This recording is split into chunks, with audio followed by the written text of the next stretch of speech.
So here's a fascinating story that I'd like to share. That was the underlying inspiration to launch this very exciting campaign. It began a few months ago. It was Yud Shvat. After studying the subject of Moshiach and speaking on the subject for such a long time, it was becoming clearer and clearer and clearer to me that something strong, powerful, bold needs to be done to get things rolling. And based on what I'm sharing on the other video regarding this campaign, it was clear to me that we should get a petition going and hopefully get thousands, tens of thousands, and who knows how many Jews to sign and to ask with deep submission that they accepting upon themselves the Rebbe as Melech HaMoshiach and pleading with him to ask for the complete revelation of Moshiach Tzidkenu. As you can understand, it was a hard decision to go out and to launch such a campaign. It's pretty out there. I was hesitant. So I was in this room on the night going to Yud Shvat, and I was looking for some guidance. Like, who am I going to ask for something like this? Usually, if I have a question, I turn to the Rebbe. I do have amazing stories. We have unbelievable guidance and unbelievable answers, so accurate. I felt that this is a question that's not something I can't ask the Rebbe, because you don't ask someone if you should coronate them. Either you coronate or you don't coronate. You don't ask them if you should do this. I felt I can't ask the Alter Rebbe, because the Alter Rebbe is the same family as the Rebbe. It's one kingdom. It's Malchus Beis David developed all of our 7 Rabbeim. So in my bewilderment and needing to have some sense of feedback from somewhere that this is the right thing to do, a thought occurred to me: why don't you ask Rabbi Levi Yitzchak of Berditchev? Now, I don't know why that thought came to me, why Rabbi Levi Yitzchak of Berditchev, but when it came into my head, it explained itself with 3 reasons. Number 1, Rabbi Levi Yitzchak of Berditchev loves the Jewish people, and he definitely would not want us to suffer another day. Number 2, Rabbi Levi Yitzchak of Berditchev was a close friend of the Alter Rebbe, very close friend of the Alter Rebbe. Number 3, Rabbi Levi Yitzchak of Berditchev is into this business of opening books and finding answers. When the Alter Rebbe was arrested, the Alter Rebbe sent a shliach to Berditchev, a messenger, so that he should mention his name for prayer by Rabbi Levi Yitzchak. When he came to Rabbi Levi Yitzchak of Berditchev, the shliach forgot the Alter Rebbe's mother's name. Rabbi Levi Yitzchak opened up a chumash to the parsha where it says that Yaakov saw that there is food in Egypt. The word food is also spelled shever. Shever also means hope. He saw there was hope in Mitzrayim. So the Rabbi Levi Yitzchak said, Shever means Shneir ben Rivka, Shneir Zalman ben Rivka. So I thought, well, he's the perfect person to ask. Again, all of this happened within seconds in my head. I walked over with trembling hands, and again, I really, really felt that I need some kind of a guidance, a sign from Hashem that this is the right thing to do. Hashem's words come through tzaddikim. So I walked over to this new set of Sfarim that I bought. It's Kedushas Levi. They recently reprinted it beautifully. And I pulled out a volume and I opened it up randomly. I came to this page, and again, I didn't search, I didn't look. Within the page, I didn't look first here or here. My eye zoomed right into these words. Parshas Vayetze. In this print, it's page Kuf Pei Vav.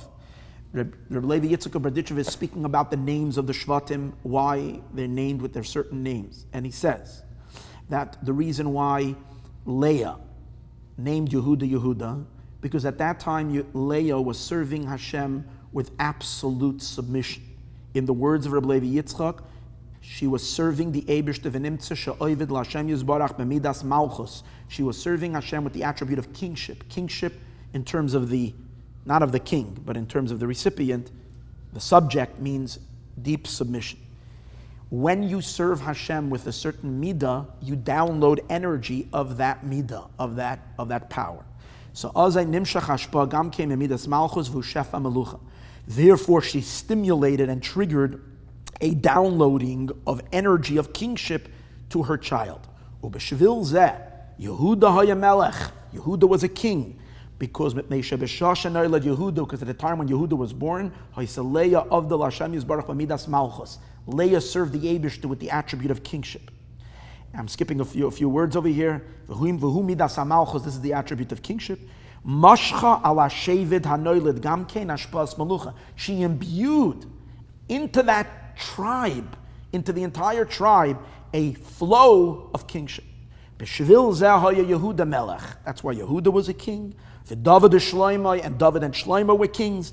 At Chamisha Asa Deiris, till 15 generations. Shahayim Meshevet Yehuda, Hayim Malachim, they were all kings. Melech Moshiach, Meshevet Yehuda Mizera David. And Moshiach, King Moshiach, will also be from the descendants of Yehuda, from the tribe of Yehuda, from the descendants of David. Moshiach's kingdom is also attributed to Leah downloading this energy of kingship. What was my question that I was wondering? It was, should I reach out with the campaign that will help stimulate a flow of kingship to Melech HaMashiach? I haven't gone through the entire book of Kedushas Levi, but I am sure that in the entire 3 volumes, he doesn't talk about this anywhere else, about channeling an energy of Melucha to Melech HaMashiach. I was so blown away. I was so overwhelmed, I broke down crying from the sheer awe of that incredible moment. Fine. At that time, we launched the campaign. It didn't take off. A couple of 100 signatures came in. It didn't really take off. And in that time, I was thinking I should really, extend it and push it and get out there, do the work to get people to try to circulate this petition and the video that I made. And more people should sign. And I gave myself that we should do it until Yud Aleph Nisan. So like this, we do Yud Shvat till Yud Aleph Nisan. But, in the end, I didn't do it. I kind of neglected the whole thing, and it went into the back burner, and I didn't forget about it, but it was like outside of my mind. Last week, I traveled to New York to these amazing Welcome Moshiach gatherings. So I went to New York to speak, and when I got there, I landed about 12:30 after midnight, and I went immediately to the oil. I went to the mikveh, I went to the oil. I wrote a pan asking the Rebbe to please give me the inspiration. I don't know what to say. So many women are inspired. They're looking to me to inspire them. I don't know what to say. Please, all I wrote was, please give me words that you want me to speak, not my own thing. Then I walked into the oil with this pan. When I walked in, I stopped in the outer room, and I was debating, whatever. I stood there for a moment, and I saw suddenly, unusual, there's a letters of the Rebbe. Usually it's not in that room. That's why I'm saying it's unusual. Usually it's only Tilims and Minor Lushins over there. I instinctively took the volume, reached out for it, and opened it up. And when I opened it up, basically the Rebbe says in this letter, regards from Rabbi Yitzchak of Berditchev. What does it say? It's a letter to Dr. Segal. The Rebbe says, Shalom Abracha. The Rebbe says, I got your letter, so on and so forth. It's very, very pleasant to me to see that you are a grandson of Rabbi Yitzchak of Berditchev. And therefore the Rebbe says, nothing like that gets lost. Something, especially a spiritual thing. It's a power that's with you. It should inspire you to spread Yiddishkeit with Avos Yisrael, because Rabbi Yitzchak was the staple of love, Avos Yisrael, so on and so forth. Then the Rebbe says, and you should inspire your son to do so as well. He says, especially when you take into consideration how much Rabbi Yitzchak of Berditchev was persecuted, how much suffering he had for his attachment to Chassidus. Rabbi Yitzchak, the Rebbe says, is such a good friend of the Alter Rebbe. And I'm thinking, friend of the Alter Rebbe, that was my reasoning when I was thinking that I should turn to Rabbi Yitzchak of Berditchev. And the Rebbe says, don't be spoiled, don't be influenced, don't be impacted by the scoffers or people that will laugh. Rabbi Yitzchak wasn't, and so on and so forth. And the Rebbe says, I'm sure that this will empower you, that you should be able to do the tafkid that so many generations are demanding of you. To do what? To inspire. And they're giving you also the koiches to be able to fulfill this holy tafkid kachal adarish. When I read that, it triggered something at the moment. Usually when I feel a letter is speaking to me, I take a picture of it. But it triggered Rabbi Yitzchak. I remembered my connection that I had with him, but I didn't take it so seriously. And then I continued, the next day I spoke different places, and then I traveled somewhere else. Finally got back to LA, it like resurfaced in my head. You turned to the Rebbe, you opened up a letter, the Rebbe said something. And as I was processing, I felt that there was a strong demand of the Rebbe, where the Rebbe was telling me, hey, didn't Rabbi Levi Yitzchak of Berditchev tell you something? But I wasn't sure. Being that I didn't have a picture of it, I somehow managed to track down the letter. They're doing a search. I tracked down the letter, and I'm reading it, and this was happening on Friday, and I'm looking carefully, and then it really hit me.